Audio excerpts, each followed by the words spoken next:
I am the Tofu Golem. Please enjoy the video. You start by locking the canvas. Set your project to 9, 16, and 1080 x 1920, then choose 30 or 60 FPS depending on motion. Once done, import your media and organize clips into bins so you don't hunt later. Next, create a new timeline, either drag a clip to auto-match settings or manually enter resolution and frame rate. This ensures your edits won't rescale or crop unexpectedly when you proceed. You now shape the story. Make a tight rough cut between 15 and 60 seconds, trim using ripple delete to keep momentum, and remove dead space. Then refine timing with speed ramps and subtle zooms to emphasize action. Use quick, consistent transitions for rhythm.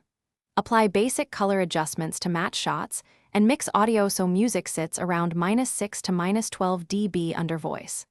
Finally, add readable captions. They boost watch-through on mobile. You finish by exporting with H.264 MP4 using a YouTube-friendly preset at 1080 x 1920 and an 8 to 12 Mbps bitrate, which balances quality and size. Once exported, upload to YouTube, add a punchy title and description, include hash shorts, and set a vertical thumbnail under 2 MB. If something goes wrong, reconform the source.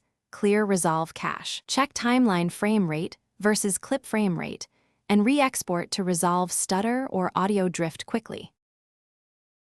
Thanks for watching. Consider subscribing if we helped you today.